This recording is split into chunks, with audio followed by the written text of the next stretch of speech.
सभी को प्रणाम। जय श्री राम।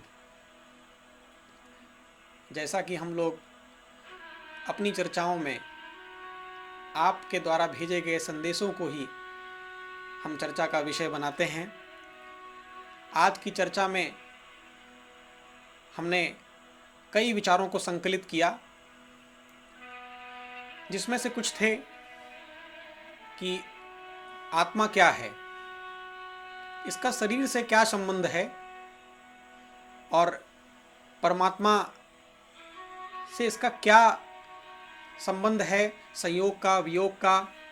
ये पूरा जो सम्मिश्रण है एक तरह का, ये क्या है। शैलेन जी ग्वालियर से लिखते हैं, आत्मा के विषय पर ही उनका प्रश्न था कि रहस्य तो समझना है, लेकिन आपने कहा था कि भगवान के विषय में, ईश्वर के विषय में बुद्धि ना लगाई जाए। तो सोचता हूँ पूछूं भी या बिना सोचे समझे केवल भक्ति करी जाए। क्यों जरूरी है? क्योंकि राम ही केवल प्रेम प्यारा, ईश्वर को केवल प्रेम ही अच्छा लगता है। तो ईश्वर के लिए, ईश्वर की पसंद होने के लिए हमें प्रेम जागृत करना होगा। उसके लिए कुछ प्रतीत होना चाहिए, हमारे लिए कुछ इशारा होना चाहिए, कुछ संकेत मिलना चाहिए, कुछ अनुभव हमें महसूस होने चाहिए। और वो कब होंगे? जब तक हम जानेंगे नहीं। तो जानना बहुत जरूरी है। अब जानने के क्रम में हम आगे बढ़ते हैं, तो आपको बताएं, गरुड़ पुराण और कुरान, बाइबल, इनका भी आप अध्ययन करेंगे तो ये पाएंगे कि आत्मा शरीर नहीं है। शरीर और आत्मा में अंतर है। ये शरीर रह जाता है। ये लगभग सभी धर्मों में, सभी ग्रंथों में ये बात बताई गई है। अब वो आत्मा किसी शरीर को धारण करती है। शरीर को क्यों धारण करती है? क्योंकि आत्मा शरीर धारण इसीलिए करती है कि वह कर्म कर सके। क्योंकि बिना शरीर के कर्म संभव नहीं है। कोई सा भी शरीर हो, मनुष्य योनि में हो, जीव जंतु हो, किसी भी शरीर में आत्मा जाएगी तभी कर्म कर पाएगी। जैसे फूल में सुगंध तो है, लेकिन जब तक हवा नहीं मिलती है, मीडियम नहीं मिलता है, विज्ञान भी इसमें यही कहता है कि मीडियम मिलता है, माध्यम मिलता है, तभी एक वस्तु का एक स्थान से दूसरे स्थान पर कम्युनिकेशन होता है। चाहे वह ध्वनि हो, प्रकाश हो, जो भी एक जगह से दूसरे जगह पर जाने की चीजें हैं, वह बिना माध्यम के नहीं जा सकती हैं। तो आत्मा जो अपना सफर तय करती है, वह शरीर के माध्यम से ही तय करती है। अब शरीर से कर्म करेगी, कर्म के हिसाब से उसे फल मिलेगा। जैसा सब कहते हैं, कर्म प्रधान विश्व रचराखा, जो जस करे तस फल चाखा। ठीक बात है। आप महसूस करिए, एक छोटा सा उदाहरण लीजिए कि जैसे हमारी आत्मा इस शरीर को धारण करी, हम जीवन जीना शुरू किए, हम कहीं गए, किसी से हमारी कोई बातचीत हुई, हमने किसी को अपशब्द कह दिया। अब सामने वाले के सामने कई विकल्प हो सकते हैं। हो सकता है हमारी बात पर मुस्कुरा के चला जाए, हो सकता है हमसे नाराजगी व्यक्त करे, हो सकता है दो चार थप्पड़ मार दे। ये उसका अपना विषय है। हमारा विषय क्या है? हमने अपशब्द कहा। अब उसके इन तीनों विकल्पों पर वह मुस्कुरा के चला गया, नाराजगी व्यक्त किया, थप्पड़ मारा। हमने तीनों में से किसी एक पर अपना भाव कुछ दृढ़ किया। हमने क्या भाव दृढ़ किया? अच्छा, मुस्कुरा रहा है, मेरा मजाक उड़ा दिया, या उसने थप्पड़ मारा है तो फिर मैं तो और इसका बदला लूंगा। भाई ऐसे कैसे हो गया? मैंने तो बोला ही था, मारना नहीं चाहिए था, कैसे भी करते, मारते नहीं। अब हम उससे बड़ा स्टेप उठाएंगे। या हमारा भाव ये भी हो सकता है, ठीक है भाई, हमसे गलती हुई, ईश्वर से माफ़ी मांग ली है प्रभु, अब हमने अपशब्द कहे थे, उसका जो उसने दंड समझा वो दिया, कम ज़्यादा जो समझना आप समझना, हम ये जीवन में निर्णय लेंगे कि अब हमसे ये गलती ना हो, ये हमारा भाव होगा। अच्छा, ये निर्णय लेने के लिए ईश्वर ने हमको स्वतंत्र छोड़ा है। हम चाहे जिस रास्ते पर चलें, चाहे उससे बदला लेने पर चले जाएं और चाहे उसको माफ़ कर दें, यही कह दें कि हमसे गलती हुई, या हमारी गलती ना भी रही हो तब भी हे प्रभु दंड तुम ही देना, हमको न उलझाइए इन सब चीज़ों में।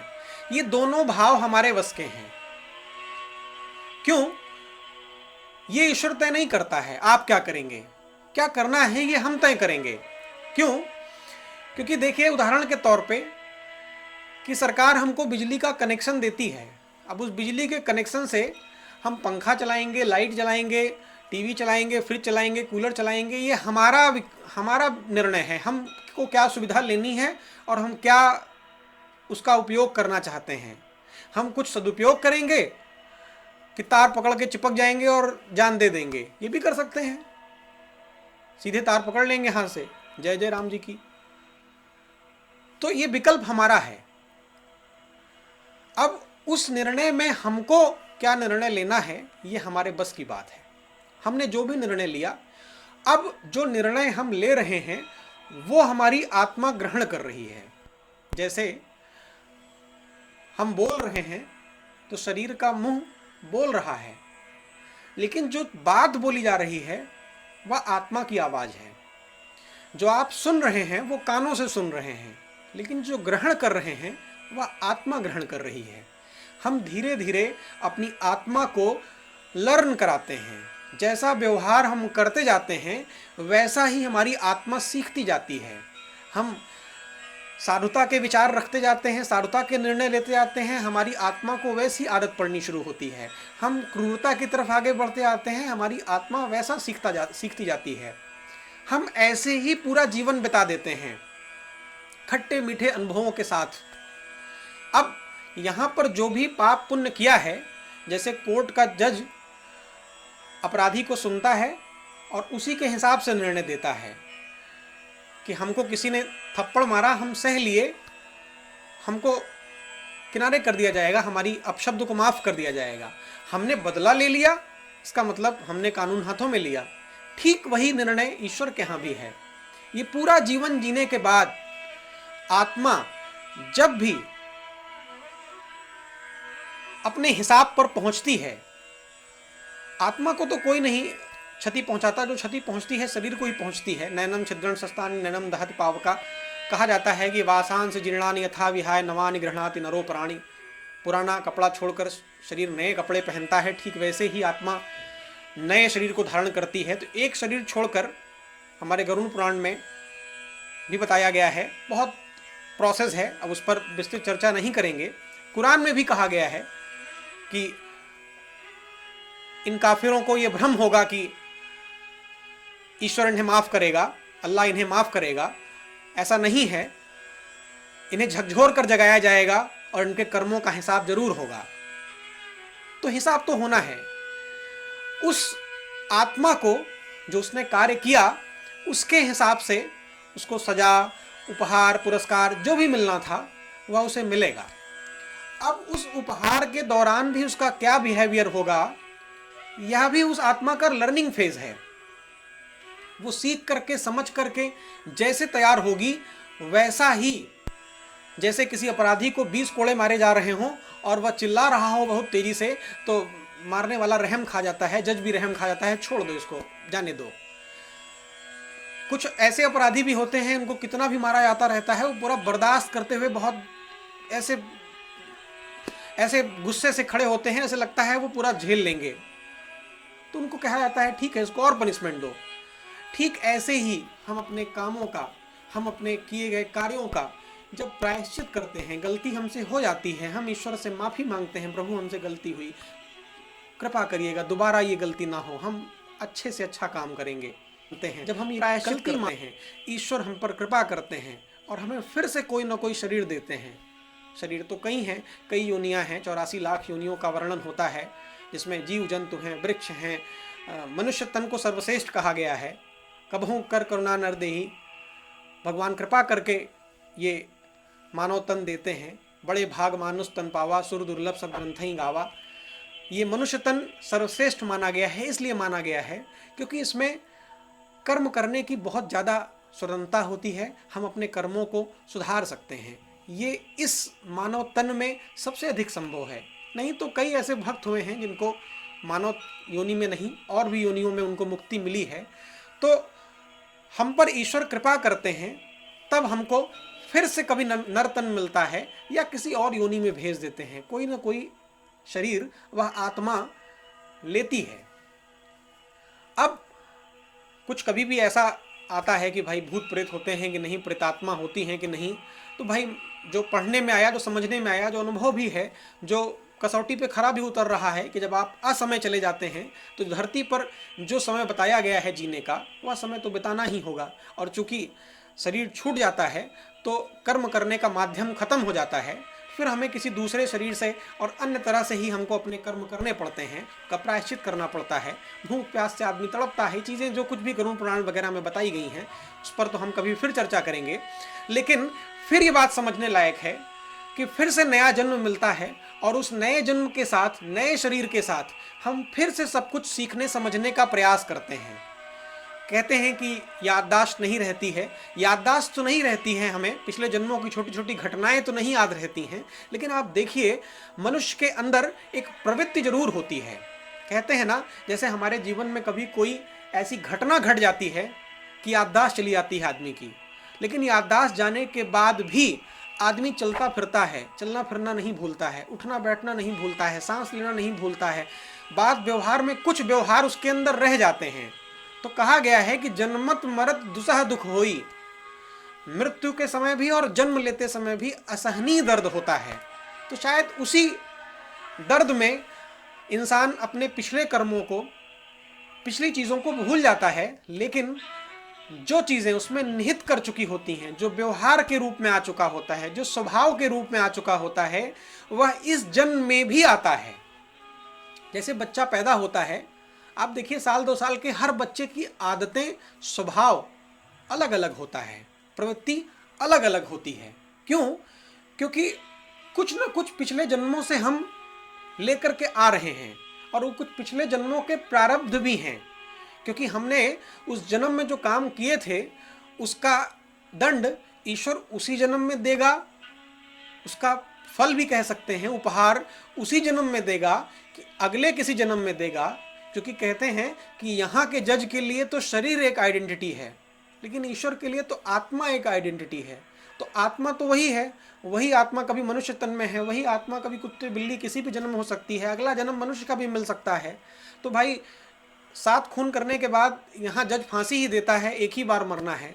लेकिन ऐसा हमारे धर्मों में, कई धर्मों में ऐसा कहा गया है कि ईश्वर माफ़ नहीं करता है, वह कई जन्मों तक उस पाप को का प्रायश्चित करवाता ही करवाता है। तो ये जो पूरा प्रोसेस है, फिर जन्म लेना होगा, कुछ इस जन्म के कर्म और कुछ पिछले जन्मों के कर्म के हिसाब से हमको दंड या फल जो कुछ भी है वह मिलता रहता है, या एक प्रारब्ध है। आप वैज्ञानिक नज़रिए से देखिए तो मशीन लर्निंग भी यही है। मौसम विभाग के जो वैज्ञानिक हैं वो इसी पद्धति पर काम करते हैं।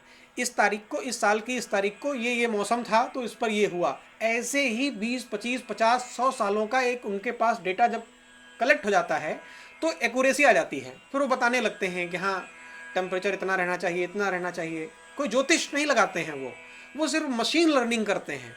तो यही एहसास है कि जो हमारा ये जन्म और पुनर्जन्म की जो घटनाएं हैं, ये एक मशीन लर्निंग होती जा रही है हमारे साथ। इसी का हमें प्रारब्ध मिलता है।